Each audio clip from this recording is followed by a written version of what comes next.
Bonsoir à tous et bienvenue à bord. Je suis ravi de vous retrouver pour ce nouveau numéro de 28 minutes. L'actualité du jour, c'est le retour au pouvoir au Brésil de Lula, l'ancien président de gauche élu pour la 3e fois, après avoir battu de justesse le sortant d'extrême droite, Jair Bolsonaro. Aujourd'hui, nous disons au monde que le Brésil est de retour, que le Brésil est trop grand pour être relégué à ce triste rôle de paria du monde. Un incroyable comeback après un passage par la case prison pour des accusations de corruption. Lula a donc réussi son pari, mais c'est un succès ric-rac. Il hérite d'un pays profondément coupé en deux, puissante dans les urnes. L'extrême droite de Bolsonaro risque de continuer de peser sur le cours de la vie politique. Alors, le Brésil en a-t-il vraiment fini avec ce populisme incarné par celui qu'on surnomme le Trump des tropiques? On en débattra. Avant de retrouver dans la 3e partie de l'émission notre tandem préféré, bien sûr, Victor Dequiver et Marie Bonisso. Bonsoir les amis, quel est le programme ce soir, Victor? Ce soir, Renaud, je pousse un coup de gueule. Moi, je dis stop à tous ces gourous qui nous expliquent en permanence comment aller mieux. Moi, je vais mal et j'ai le droit. Absolument. Et vous, Marie? Eh bien, moi, je vais vous parler d'un grave problème. Ce sont les œuvres d'art accrochées à l'envers. Figurez-vous que ça arrive dans les plus grands musées du monde. C'est vrai, et c'est bêta. À tout à l'heure, les amis. Mais tout d'abord, nous recevons une voix douce, un regard apaisant, ceux de François Molins, ce magistrat dont le visage nous est devenu familier au plus fort de la vague terroriste des années 2015-2016. Procureur de la République, il apparaissait régulièrement à l'écran pour nous expliquer le plus posément et le plus clairement possible la mécanique de ces attentats qui endeuillaient le pays, à commencer par ceux du 13 novembre 2015. François Molins, c'est dans 28 minutes et c'est tout de suite.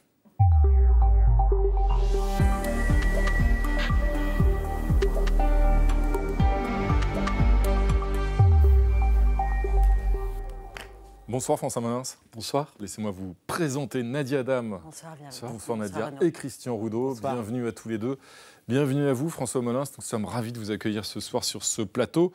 Vous étiez bien sûr procureur de la République de Paris en charge des affaires de terrorisme, en particulier au moment des attentats du 13 novembre 2015. Et vous participez d'ailleurs à un documentaire qui s'intitule 13 novembre 2015, Anatomie d'une instruction, qui a été réalisé par Christophe Cotteret, qui sera disponible d'ailleurs dès demain sur le site arte.tv, puis diffusé la semaine prochaine, ce sera le 8 novembre à 22h25 sur Arte, donc un documentaire qui raconte, et on va y venir dans un instant, toute l'instruction de ces attentats, toute l'enquête. Mais vous êtes désormais, François Molins, procureur général près la Cour de cassation, ce qui est le poste le plus prestigieux de la magistrature, mais de fait, vous avez complètement changé de vie et de rythme? De rythme, non. Parce que j'ai toujours beaucoup de travail, mais je ne suis plus dans l'urgence. Mais j'ai effectivement plusieurs métiers, puisqu'il y a à la fois la Cour de cassation, où je suis procureur général, et puis il y a des responsabilités un peu différentes, qui consistent à présider la formation parquet du Conseil supérieur de la magistrature. Et puis j'ai gardé des responsabilités opérationnelles, puisque je suis poursuivant, donc procureur devant la Cour de justice de la République, qui s'occupe des infractions commises par des ministres en exercice. Des responsabilités extrêmement lourdes, extrêmement importantes, peut-être un petit peu moins visibles effectivement pour le grand public auquel nous appartenons. Alors que, évidemment, lorsque vous étiez en charge des affaires de terrorisme, vous faisiez, j'allais dire, un petit peu partie de notre vie quotidienne aux uns et aux autres. Et tout de suite, on va regarder justement ce parcours, François Molins, avec votre règle de 3. Comme chaque soir, elle est signée Gaël Legrand. Des valeurs, des années hors normes, une seconde vie, c'est la règle de 3 de François Molins. Il dit avoir appris les valeurs de tolérance et d'humanité, l'importance du discernement et de l'ouverture à l'école des jésuites du Caousou à Toulouse. Que l'autre soit et qu'il soit autre, c'est pour moi la plus belle définition de l'humanisme chrétien, précise-t-il. Né en 1953 à Banyuls-des-Aspres, il étudie le droit à Perpignan puis intègre l'école nationale de la magistrature à Bordeaux. Il y devient ami avec le grand magistrat Jean-Louis Nadal. Ensemble, avec Pierre Truche, ils formeront ce qu'ils appellent le clan Cassoulet. Diplômé en 1976, François Molins est nommé substitut à Carcassonne et il livre son premier réquisitoire en février 1979. J'avais une trouille terrible, la prise de parole publique n'allait pas de soi pour moi, dit-il. Il gravit les échelons à Montbrison, Villefranche-sur-Saône, Bastia, puis Lyon, où lorsqu'une affaire criminelle intéresse les médias, il est de plus en plus sollicité. Il s'agit d'un individu qui est suivi sur un plan psychiatrique, qui est âgé de 25 ans et qui a effectivement déjà été condamné à 2 reprises. Procureur de la République à Paris, il vit, dit-il, des années hors normes. De 2011 à 2018, il est en charge des nombreuses attaques terroristes qui visent la France. Dès les assassinats perpétrés par Mohamed Merah en 2012, il décide de tenir des conférences de presse. Après Charlie Hebdo et l'Hypercacher en 2015, après le 13 novembre de la même année. Ils vont faire irruption dans la salle et tirer en rafale en plein concert. Après Nice en 2016, François Molins intervient et fournit des précisions. Des témoignages font état d'un individu très éloigné des considérations religieuses, ne pratiquant pas la religion musulmane, mangeant du porc, buvant de l'alcool, consommant de la drogue. Être factuel, c'est peut-être un moyen de tenter d'apaiser un peu l'émotion et la peur, précise-t-il aujourd'hui. Sa nomination au poste de procureur général à la Cour de cassation en 2018 constitue selon lui une seconde vie professionnelle. Je suis très sensible au grand honneur qui m'est fait et ressens plus intensément encore les devoirs que m'imposent mes nouvelles fonctions. À l'école des jésuites enfants, il est aujourd'hui devenu pape, le surnom donné à sa fonction. Je n'aurais pas choisi une autre voie. Si c'était à refaire, je ne changerais rien à mon parcours, confesse-t-il. Vous voilà pape, François Molins. Alors ce documentaire, 13 novembre 2015, Anatomie d'une instruction, qui sera diffusé sur Arte la semaine prochaine, il retrace donc une instruction hors norme, une instruction inédite par son ampleur, longue de 4 ans, qui repose d'abord sur une vaste coopération internationale, c'est ça ? Tout à fait, c'est une coopération internationale tout à fait hors norme, puisque de mémoire, 14 pays ont été concernés par les investigations à l'étranger. Donc c'est la coopération internationale de 14 pays auxquels il faut rajouter Eurojust et Europol. Donc c'est du jamais vu dans ces matières-là. Et en même temps, ce documentaire montre que si les attentats du 13 novembre 2015 ont eu lieu, c'est aussi peut-être parce qu'il y a eu des failles, une forme d'Europe qui effectivement était ouverte à la libre circulation. Vous diriez qu'il y a une forme d'échec collectif préalable à ces attentats ? Il y a peut-être un sous-dimensionnement des dispositifs par rapport aux enjeux qui avaient été effectivement soulignés après les attentats par certaines autorités politiques. On ne peut pas nier une évidence, c'est que ce n'est pas normal que quelqu'un qui est recherché par un mandat d'arrêt, avec une diffusion internationale, puisse traverser 6 ou 7 pays européens sans être contrôlé ni arrêté. Et 7 ans après, les leçons ont été tirées, les dispositifs ont été changés. En clair, est-ce qu'un attentat d'une telle ampleur, organisé de l'étranger, avec des individus donc envoyés d'étrangers, un attentat aussi vaste pourrait encore avoir lieu aujourd'hui ? On ne peut peut-être pas dire qu'il y a un dispositif qui est absolument infaillible, mais je pense qu'il y a quand même eu certains progrès. Après, l'infaillibilité, j'irai pas jusque-là. Hein. Alors, instruction hors norme, procès hors norme, 10 mois de procès. La justice française a-t-elle été au rendez-vous de ce grand moment ? Parce que certains avocats de la défense étaient assez critiques à l'issue de ce procès et puis des peines qui ont été déclarées. Je pense que la justice a été au rendez-vous d'abord, et elle a été aussi au niveau, parce que elle a su montrer effectivement que l'institution judiciaire, à partir du moment où on lui donnait les moyens et qu'elle trouvait la bonne organisation, pouvait mener un procès qui répondait à la fois aux attentes du procès pénal, c'est-à-dire déterminer la responsabilité des accusés ou pas, et puis surtout répondre aux attentes des victimes, puisque c'est un peu la double dimension de ce procès. C'est le procès pénal, monsieur Untel est-il ou non coupable des faits qu'on lui reproche, mais c'est aussi répondre à toutes les attentes des victimes. Les entendre aussi, les écouter. Les entendre, et puis répondre à ce besoin de construction d'une forme de mémoire collective. Et ça, je pense que pour moi, l'objectif a été atteint. Après, les critiques, il y en a toujours, personne ne fait jamais l'unanimité. J'allais dire, la critique que vous évoquez, pour moi, c'est un peu comme ça que je l'avais pris au premier niveau. Ça ressemble un peu à des réactions de mauvais perdants. Alors, 7 ans après ces attentats du 13 novembre 2015, François Molins, voilà que plusieurs films se sont penchés donc, sur ces tragédies récemment, Nadia. Oui, c'est un exercice délicat et peut-être même périlleux. Ce ne sont pas à proprement parler des films sur les attentats, ce ne sont surtout pas des reconstitutions. Parmi eux, il y a évidemment Novembre de Cédric Jiménez. C'est un film qui retrace l'enquête menée par la section antiterroriste jusqu'à l'opération policière du RAID et de la BRI. C'était le 18 novembre à Saint-Denis. Revoir Paris également, c'est un film d'Alice Vinocourt. Il met lui en scène un attentat fictif. Et il fait également le portrait d'une survivante, très beau portrait d'une survivante. On peut citer aussi Vous n'aurez pas ma haine, c'est l'adaptation au cinéma du texte d'Antoine Léris. Il avait perdu sa compagne au Bataclan. Est-ce que le cinéma, la littérature aussi, l'art de manière générale, ça peut participer à cette construction de mémoire collective dont vous parliez? Puis j'ai aussi envie de vous demander si vous avez vu un de ces films. Alors moi, j'ai vu le documentaire hier. Je l'ai trouvé intéressant parce que je trouve qu'il a le mérite d'inscrire les attentats dans une histoire beaucoup plus collective, avec effectivement l'organisation l'histoire de la préparation de l'organisation, etc.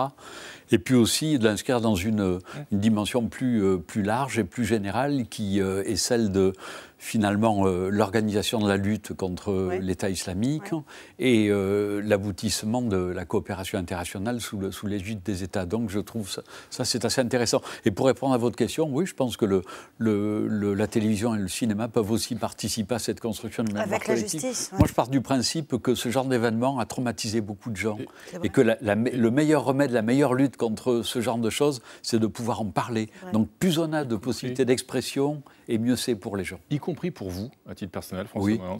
C'est quelque chose que j'ai fait très vite. Et sur tous les attentats que j'ai vécus, je pense que j'ai subi, même si je n'ai pas été victime directe dans ma chair, j'ai quand même, il y a une forme de traumatisme. Et je pense que la meilleure façon, c'est de verbaliser, de parler, de raconter. Et comment vous allez, justement, 7 ans après? On a envie de vous poser cette question, parce que c'est vrai que vous faisiez partie quasiment de notre quotidien. Je le disais en vous présentant, vous racontiez, vous analysiez de façon extrêmement calme, extrêmement posée des événements terribles qui tous nous traumatisaient. 7 ans après, quelle trace ça a laissé chez vous? Ça fait partie de moi maintenant, et c'est des choses qui ne me quitteront jamais.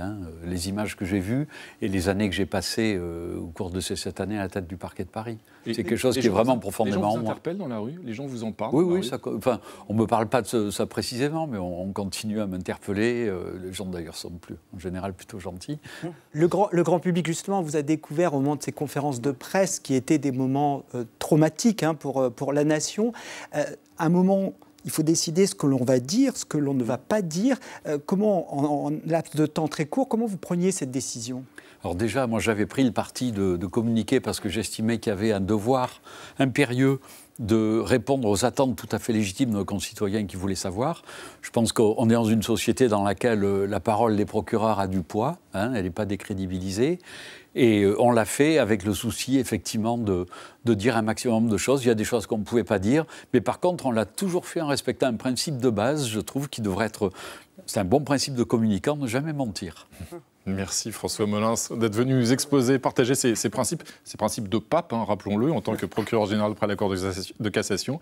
Et puis merci d'être venu nous apporter à nouveau ce regard sur ces attentats du 13 novembre 2015. On retrouve donc l'ensemble de cette instruction dans ce formidable documentaire extrêmement pédagogique, clair et didactique. 13 novembre 2015, Anatomie d'une instruction, réalisé par Christophe Cotteret, diffusé sur Arte le 8 novembre. Merci François Molins. On va maintenant passer à notre débat du jour qui porte ce soir sur la victoire de Lula lors de l'élection présidentielle au Brésil. 12 ans après l'avoir quitté, l'ancien métallo revient au pouvoir après avoir défait le sortant d'extrême droite Jair Bolsonaro. Mais c'est une victoire de justesse à l'issue d'une campagne ultra-violente qui laisse le pays profondément divisé. On en parle juste après la mise au point d'Amira Swilem.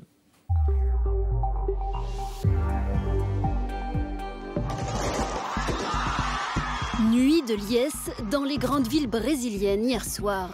La victoire de Luiz Inácio Lula da Silva, un soulagement pour ses partisans. Je veux des emplois et de la nourriture pour tous, et je sais que seul Lula peut le faire. Alors que les médias brésiliens annoncent un peu moins de 51% des voix pour Lula contre 49% et des poussières pour Bolsonaro, Emmanuel Macron, Joe Biden ou encore Vladimir Poutine félicitent aussitôt leur nouvel homologue brésilien, heureux de faire son grand retour sur la scène internationale. Aujourd'hui, nous disons au monde que le Brésil est de retour, que le Brésil est trop grand pour être relégué à ce triste rôle de paria du monde. Une victoire à la Pyrrhus qui ne fait pas oublier les défis qui attendent le nouveau président. Jair Bolsonaro est bien loin d'avoir dit son dernier mot. Hier soir, en marge de la présidentielle se tenaient aussi des législatives et des élections locales. L'un des anciens ministres de Bolsonaro rafle le poste de gouverneur de Sao Paulo, l'État le plus riche du pays. Avec sa main s'avance sur son rival, Lula peut-il réconcilier les Brésiliens? Le Brésil en a-t-il définitivement fini avec le populisme? L'ère Jair Bolsonaro n'était-elle qu'une parenthèse? Et pour répondre à ces questions, nous accueillons 3 invités. Bienvenue à tous les 3. À mes côtés, Tomás Zikman de Barros. Bienvenue à vous. Vous êtes chercheur associé au CEVIPOF, docteur en théorie politique. Vous êtes né d'ailleurs au Brésil et vous êtes venu en France pour vos études. Et selon vous, Jair Bolsonaro a été victime de son propre bilan, dites-vous, en particulier sur la gestion du Covid, mais aussi sur les inégalités économiques et sociales et sur l'environnement.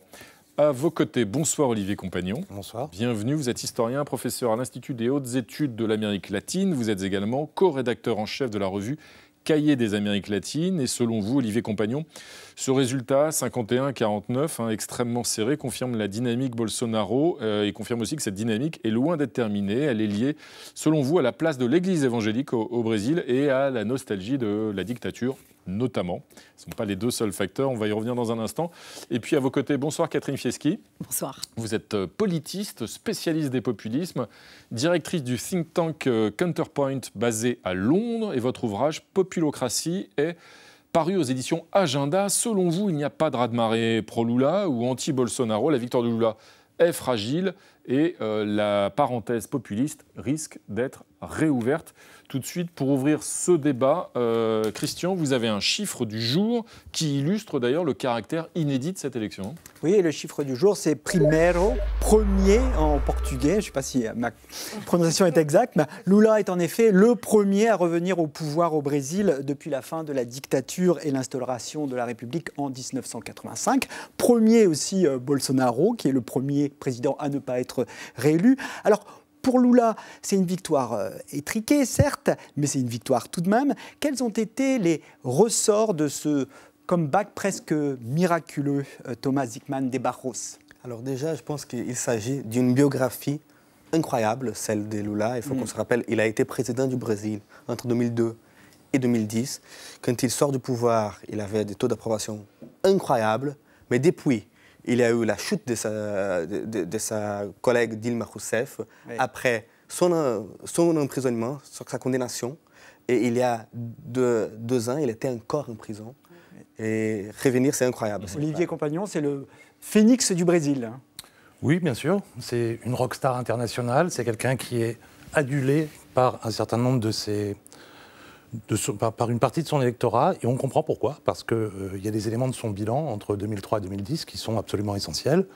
Il est arrivé sur un programme faim zéro, par exemple, et effectivement, en 2010, on ne souffrait plus de faim, de malnutrition. Réduction de la pauvreté, réduction considérable de la pauvreté, en sortant 30 millions de Brésiliens de la pauvreté pendant ses 2 premiers mandats, réduction des inégalités, même si le Brésil restait un pays extrêmement inégalitaire, et toute une série d'autres mesures pas du tout symboliques, qui disent beaucoup de choses à la société brésilienne. La loi sur les quotas, qui a permis à des catégories de la population, métisses ou noires, d'accéder à des universités dont elles étaient bannies. Ou encore une loi très importante dans un pays qui n'a jamais aboli l'esclavage qu'à la fin du XIXe siècle, en 1888, sur la contractualisation de la domesticité, qui a permis de normer tout ça. Donc voilà, il y a un souvenir très très fort de ce qu'ont été les années Lula, qui est une des matrices du... Ça, c'était l'ancien Lula, si j'ose dire. Reste à savoir si le nouveau est du même acabit. En tout cas, hier soir, dès sa victoire, Lula a prononcé ses premiers mots de président élu. Rappelons qu'il n'entrera en fonction que le 1er janvier prochain, Christian. Exactement, et dans ce pays divisé, polarisé plus que jamais, la tâche qui attend Luiz Inácio Lula da Silva s'annonce dantesque. Et il en est conscient. Écoutez sa première réaction en tant que président élu du Brésil. Ce pays est dans une situation très difficile. Mais j'ai la foi en Dieu qu'avec l'aide du peuple, nous trouverons une issue pour que notre pays puisse revivre démocratiquement et harmonieusement. Le peuple est ma cause, et combattre la misère est la raison pour laquelle je vivrai jusqu'à la fin de ma vie. Catherine Fieschi, alors là, c'est le nouveau Lula, même s'il est plus tout jeune, c'est le Lula version 2022. En quoi il est différent de celui qu'on a connu dans le passé ? Alors, d'abord, je crois qu'il est différent parce qu'il se trouve dans une situation différente. Et il est dans une société qui est extrêmement polarisée. C'est vrai qu'il est adulé par certains de ses supporters, et on s'est évidemment concentré sur la joie de ceux qui l'ont soutenu, mais il y avait les larmes de tous ceux qui ont soutenu Bolsonaro. Il ne faut pas l'oublier. Donc, je pense que c'est une situation particulière. Je pense aussi qu'il reprend le Brésil après une situation inédite d'isolement. Et que donc il va forcément vouloir, comme il l'a déjà fait, tendre la main au reste de la scène internationale, à l'Europe, évidemment aux États-Unis, mais aussi... Une bonne nouvelle pour ce qu'on appelle le multilatéralisme, en quelque sorte. Je pense que oui. Les discussions vont reprendre. Je pense que oui. Je pense que ça n'en fera pas forcément un partenaire facile. Il a tout intérêt, lui aussi, à ménager la chèvre et le chou, notamment la Chine. Donc on risque de voir chez lui peut-être un non-alignement quelque part aussi. Mais il sortira le Brésil de son isolement. Ça, c'est important. Et puis aussi, il n'a quand même pas tout à fait les coups des franches. D'abord parce que c'est une victoire un petit peu étriquée, comme vous l'avez dit, mais aussi parce qu'il y a un congrès fragmenté qui va... on va y venir dans un instant à la puissance encore de Bolsonaro dans le pays. Mais juste une dernière question peut-être sur Lula. Thomas Hickman de Barros, la victoire, elle est étroite. Est-ce que c'est dû aussi peut-être au souvenir des accusations de corruption qui ont justement fait qu'il a quand même séjourné 580 jours en prison? On sait que Bolsonaro a fait beaucoup campagne sur ce thème-là. Ça ne lui a pas coûté la victoire à Lula, mais est-ce que ça a pu lui coûter des voix quand même? Il n'y a pas de doute. En fait, depuis des années, surtout depuis 2006, il y a eu beaucoup d'accusations contre son parti, contre Lula. Donc il y a une image, une partie de la société, surtout les plus riches, qui sont un peu pris par ce moralisme anticorruption qui Bolsonaro a en plus transformé en panique morale. Donc il a ajouté au moralisme anticorruption cette panique morale. Il a transformé Lula dans un bouc émissaire. Donc c'est pour ça aussi qu'on a eu ces élections très serrées. Pour résumer, Olivier Compagnon, est-ce qu'on pourrait dire que c'est une demi-victoire pour Lula et une demi-défaite pour Bolsonaro? Alors c'est une victoire pour Lula, assurément, dont on espère qu'elle ne sera pas contestée dans la rue ou autrement. Après, on va y venir sans doute sur le fait que le bolsonarisme n'est pas une parenthèse. Mais moi, je voulais dire une chose supplémentaire, si vous le permettez, à propos de cette victoire de Lula. C'est que ce n'est pas seulement Lula. C'est une très large coalition, c'est un front large qui a été construit depuis certaines formations situées vraiment à l'extrême gauche jusqu'à une droite conservatrice très traditionnelle. Ce nouveau Lula, si j'ose dire, a changé de stratégie par rapport au précédent, celui des deux mandats du... C'est l'urgence de la situation. C'est élargi au centre et même à droite. C'est l'urgence de la situation qui lui a imposé cela. On a pu critiquer cela dans les milieux du Parti des Travailleurs, lorsque notamment il a annoncé son ticket présidentiel avec Alckmin, donc qui incarne, je dirais, une droite conservatrice. Bon, ben voilà, en vérité, il a gagné, et de fait, on ne peut pas lui reprocher. Mais c'est aussi, à mon avis, un des motifs de la victoire d'hier. Alors justement, vous le disiez, Lula a gagné, c'est incontestable, donc Bolsonaro a perdu. Et parmi les sujets qui ont animé la campagne électorale, eh bien, il y a le bilan du Covid et la gestion calamiteuse par le président Jair Bolsonaro d'une épidémie qui a fait près de 700 000 morts. C'est notre archive du jour. Ça ne sert à rien de fuir cela, de fuir la réalité. Il faut arrêter d'être un pays de PD. Une fois que le vaccin sera certifié par Anvisa, il sera étendu à tous ceux qui veulent le prendre. Je ne le prendrai pas. Vous n'êtes pas restés à la maison. Vous ne vous êtes pas dégonflés. Nous devons faire face à nos problèmes. Arrêtez de vous plaindre et de pleurnicher. Combien de temps allez-vous continuer à pleurer? Nous devons faire face à nos problèmes. Alors on entend ces propos fantasques, parfois outranciers de Bolsonaro sur la gestion du Covid. On rappelle, près de 700 000 morts. Est-ce que ça a pesé lourd dans la balance et est-ce que c'est pour cette raison qu'il a perdu, in fine? Alors je pense qu'il a perdu face à Lula. Je pense que ça a été... Face à un autre candidat de gauche, il aurait été réélu. Je pense que la personnalité de Lula, l'histoire de Lula telle qu'on l'a évoquée, fait qu'il était face à une rockstar de la politique, une notoriété, etc. Donc ça, je pense que c'est peut-être plus important quand même que la pandémie. Je pense que c'est probablement plus important que la pandémie. Je ne sais pas si mes collègues sont d'accord. Mais je pense qu'effectivement, sa gestion de la pandémie calamiteuse, on peut poser la même question, on aurait pu poser la même question à Trump. Pareil. Certains disent aussi. Sans le Covid, oui, exactement. Sans le Covid, il aurait peut-être gagné. Thomas Zickman de Barros, Lula a axé une bonne partie de sa campagne, excusez-moi, sur la dénonciation de la gestion justement de l'épidémie par Bolsonaro. Est-ce que c'est ça qui a fait chuter le président Bolsonaro? Alors, sans doute, la gestion de la pandémie n'a pas aidé. L'élection a été très serrée. Donc, on peut toujours dire que si une petite chose changeait, les résultats pourraient être différents. Mais je suis tout à fait d'accord que la figure de Lula, elle a été centrale. Parce que Bolsonaro, surtout après le premier tour, il a utilisé toute la machine, il a mobilisé toute la machine du gouvernement pour essayer d'améliorer ses taux d'approbation. Et donc, c'est pour ça qu'il a... Et il a progressé de plus de 7 millions de voix entre les deux tours, Bolsonaro. Hein. C'est vrai. Donc, cette machine s'est mise à son service aussi de façon extrêmement efficace, Olivier Compagnon?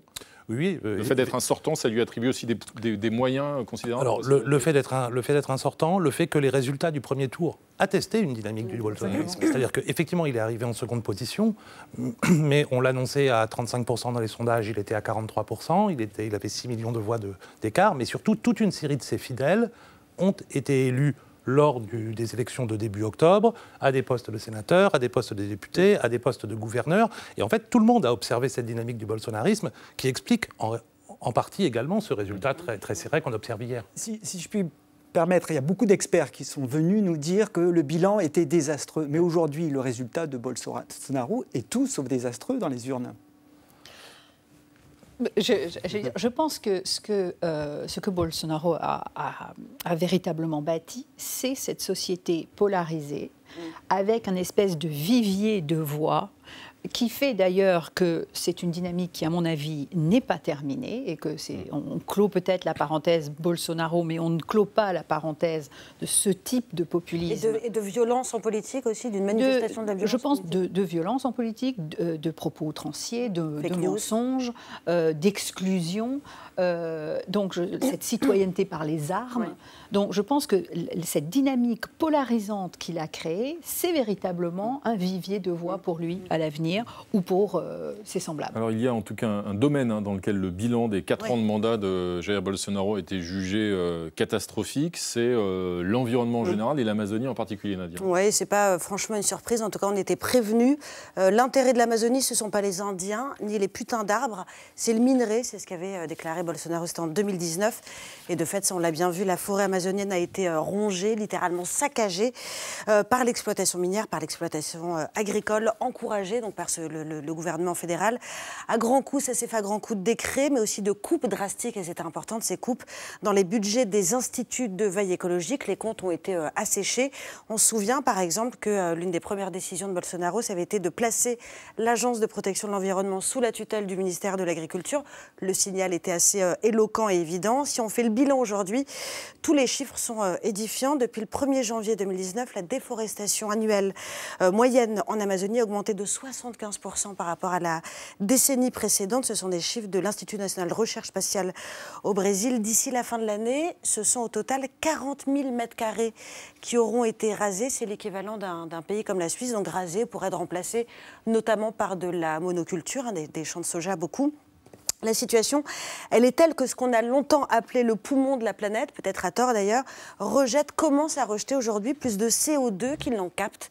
Thomas Zickman de Barros, est-ce que le départ de Bolsonaro, ça veut dire, on peut le dire aussi simplement que ça, l'Amazonie est sauvée, les peuples indigènes sont sauvés, ou c'est plus compliqué que ça, et je devine votre réponse? Évidemment, c'est plus compliqué que ça, mais c'est déjà bon signe. Ouais. Parce que Lula, même s'il n'a pas arrivé pendant ses premiers mandats aux déforestation zéro, on a vu une chute de 80% quand même, qui depuis l'arrivée de Bolsonaro commence à monter. Donc hier, dans son discours, il a dit on va chercher déforestation zéro. Ça, c'est très important.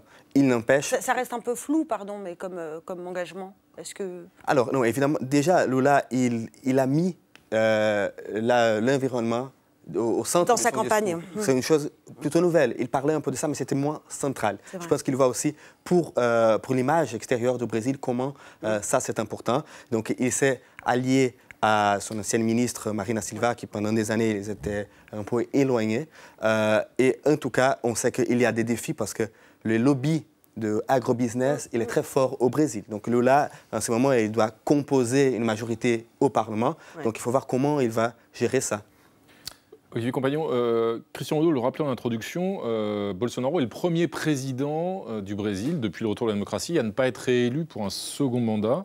On a vu aussi la défaite de Donald Trump aux États-Unis. Alors ça arrive, mais c'est rare aussi qu'un président américain ne soit pas réélu pour un second mandat. Est-ce que ça veut dire que les présidents qu'on qualifie traditionnellement de populistes, le populisme, ça marche dans l'opposition, mais qu'au pouvoir, ça ne fonctionne pas et quand le populisme se heurte au réel, il est condamné à la défaite électorale, ou là aussi, c'est plus compliqué. Je ne tirerai pas cette conclusion de la défaite de Bolsonaro. On en a donné un certain nombre d'éléments, mais justement, au contraire, moi je pense que... Alors, appelons cela le bolsonarisme, ou appelons ça une nouvelle droite radicale brésilienne, qui peut-être vivra sans Bolsonaro et sans les fils de Bolsonaro. Ce n'est pas une parenthèse qui s'est refermée hier soir.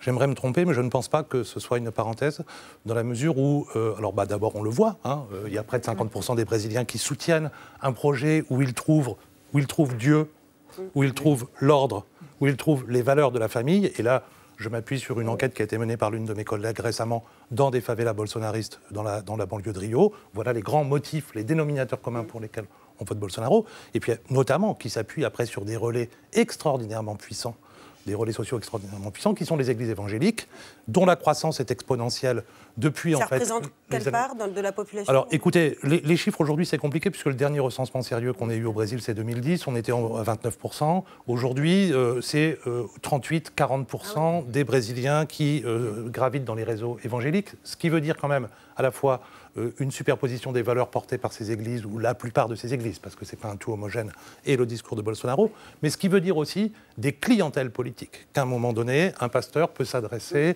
à 1500 personnes réunies dans un cinéma désaffecté et leur dire, voilà, c'est l'effet messe du dimanche, sur le vote. Selon vous, le fantôme de Bolsonaro va-t-il continuer à planer, tout comme le fantôme de Trump continue de planer sur la vie politique américaine, avec peut-être des perspectives, pourquoi pas, de se représenter et d'être réélu? Est-ce que vous pensez que c'est un petit peu ce scénario qui peut se produire aussi au Brésil, Catherine Fieschi?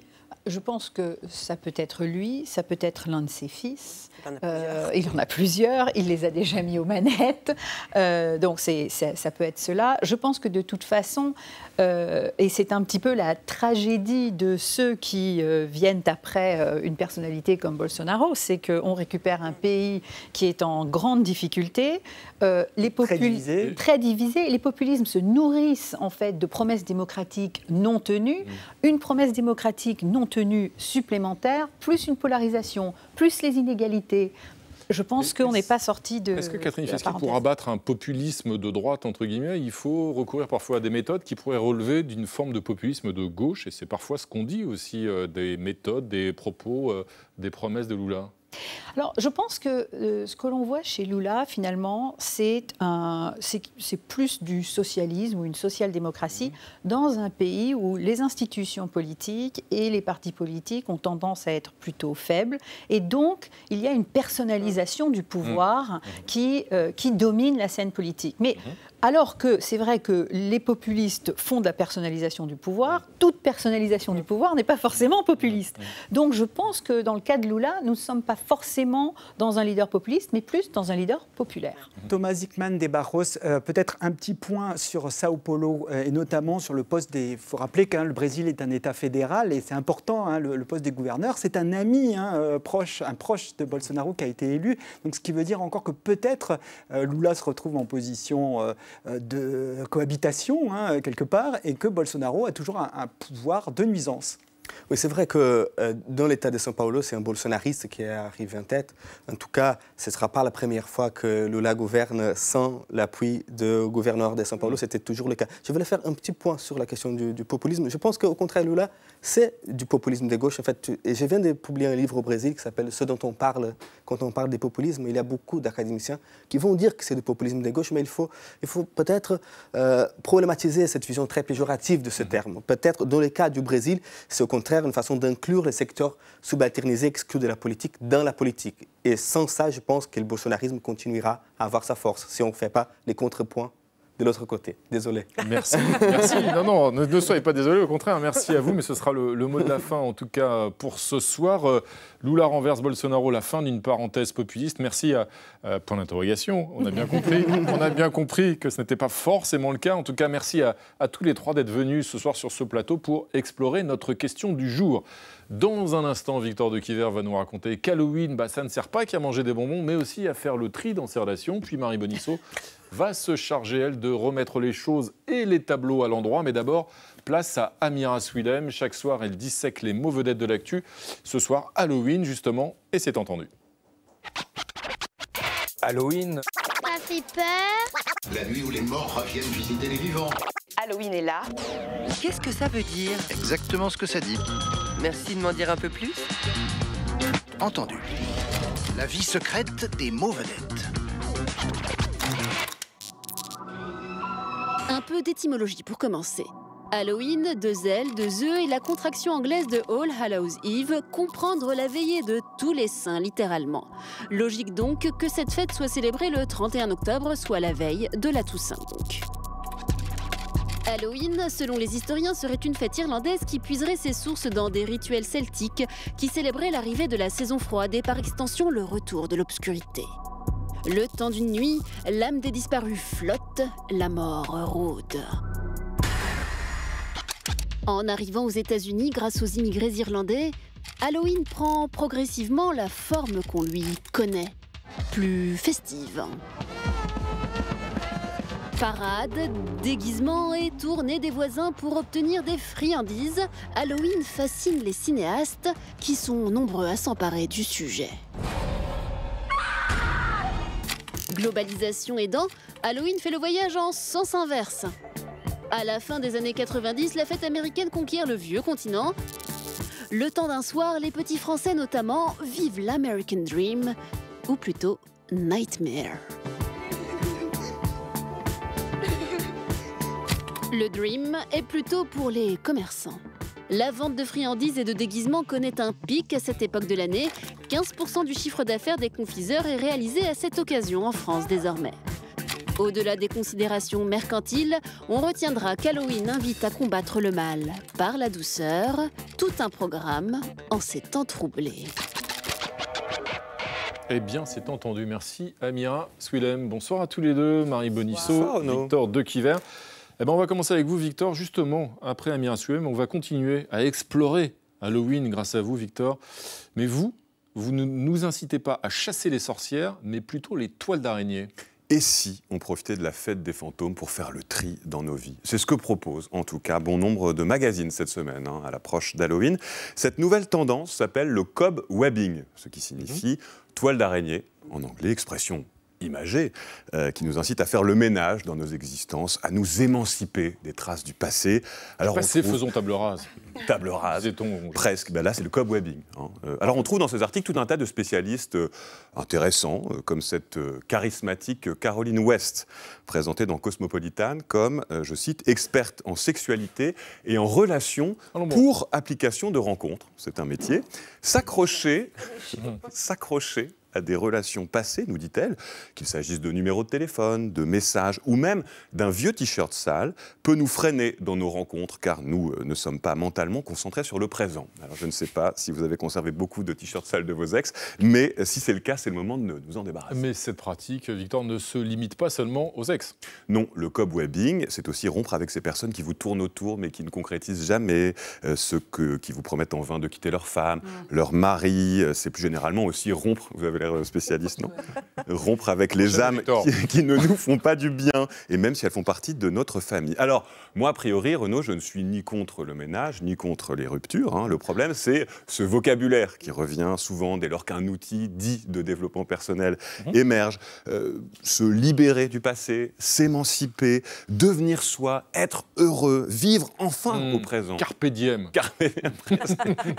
Car, sous prétexte de nous libérer, voilà qu'on nous soumet à de nouvelles injonctions. Et qui dit injonction dit culpabilité. Parce que si nous échouons à être heureux ou à nous libérer du passé, ce serait notre faute. Pas de la faute de l'ex qui vous harcèle ou de celui qui vous a trompé, mais non, de la vôtre, comme si vous aviez choisi de vous retrouver dans telle ou telle situation, au moins inconsciemment. Alors ce soir, courageusement, Renaud, je dis stop. Halloween ou pas, on a le droit de laisser nos toiles d'araignée là où elles sont. On a le droit de les regarder, de les aimer. Parce qu'une vie ne se rate pas, Marie. Non, elle ne se réussit pas non plus. Elle se vit. Voilà. Oh là là. Wow. Sénèque. Bravo, Victor. Oh là là. Amel Bent. Ah oui. Marie, on va enchaîner avec vous tout de suite après cette leçon de philosophie. Vous, c'est une leçon d'art quasiment, en tout cas une drôle d'histoire de l'art que vous allez nous conter parce qu'un musée allemand vient de révéler qu'un tableau de Mondrian était accroché à l'envers depuis des dizaines d'années. Ah ouais, 77 ans que New York City One, cette œuvre de Mondrian, a la tête en bas. Regardez-le, j'imagine que ça vous saute aux yeux que c'est à l'envers. Voilà, c'est une historienne de l'art de Düsseldorf que vous voyez sur la photo, qui est en fait en train de préparer une grande rétrospective Mondrian au musée de Kunstsammlung et qui a découvert le poteau rose. Alors comment a-t-elle fait, sachant que cette œuvre n'est pas signée, ce qui d'habitude est un indice pour savoir dans quel sens on la met. Eh bien, en fait, elle est tombée. Beaucoup, non, mais c'est bien un indice quand même. En fait, elle est tombée sur une vieille photo de mode en noir et blanc dans un magazine américain, une photo qui avait été prise dans le studio de Mondrian juste après sa mort en 1944 à New York. Et sur cette photo, on voit ce même tableau dans l'autre sens, c'est-à-dire que les lignes les plus serrées de la grille que vous voyez en bas sont en haut à l'époque, ce qui est extrêmement logique, se dit cette historienne de l'art allemande, puisque Mondrian, pour cette série, s'inspire des gratte-ciel new-yorkais. Et donc, ces lignes serrées représentent non pas la terre, mais un sombre ciel au-dessus des immeubles. Ça paraît évident quand elle le dit. En tout cas, c'est trop tard, puisque l'œuvre, qui est faite en fait de scotch coloré, est beaucoup trop vieille, beaucoup trop fragile, ce serait trop risqué maintenant de la retourner. On ne peut pas la retourner. Non, faut elle va rester. Musée, alors, non, Vous regardez la tête en bas. En tout cas, elle va rester à l'envers. Ça fait désormais partie de son histoire, cette erreur d'accrochage. Tout comme en son temps, la belle étendue de verdure de Vincent van Gogh, qui s'appelle Hautes herbes et papillons, qui était exposée à la National Gallery de Londres. C'est en 1965 une petite adolescente qui était en sortie scolaire, qui est allée voir le gardien pour lui signaler que l'œuvre avait été mise à l'envers. Le sentier était en bas, ou bien, plus loin dans le temps, ce village breton sous la neige. Regardez cette toile, elle est signée de Paul Gauguin et avait été vendue aux enchères à Victor Ségalen en 1903 à Tahiti sous le nom de Chute du Niagara. Parce que c'est vrai que si vous la mettez à l'envers, on dirait un petit peu des cascades, effectivement. C'est vrai. Voilà. Et enfin, ça c'est encore actuel, il y a un portrait de Felipe V, roi d'Espagne, qui est un petit-fils de Louis XIV, qui est encore de nos jours exposé la tête en bas dans un musée local espagnol à Xàtiva. En fait, c'est le conservateur qui s'est vengé du roi qui, au XVIIIe siècle, avait fait massacrer tout le village. Il y a une sorte d'irritation à voir des peintures à l'envers. Ça, c'est Baselitz, le peintre qui en avait fait sa marque de fabrique, qui disait ça. Et lorsque vous êtes irrité, eh bien, vous faites plus attention. Et effectivement, avouez que vous n'aviez jamais autant regardé attentivement un Mondrian. Formidable, votre histoire. Ça, vous savez que ça marche aussi en pâtisserie, hein? Tu sais, avec la tarte tatin. Enfin, je vous montrerai l'histoire des secrets de la tarte tatin. Je vous en ferai une pour demain. Et la soupe. Merci à tous, mes amis. Et oui, ce soir, sur l'antenne d'Arte, eh ben justement, on passe à table avec une comédie policière, un cadavre au dessert. Mais d'abord, vous retrouvez le dessous des cartes. Et nous, on se donne bien sûr rendez-vous demain à 20h05. Tchuss!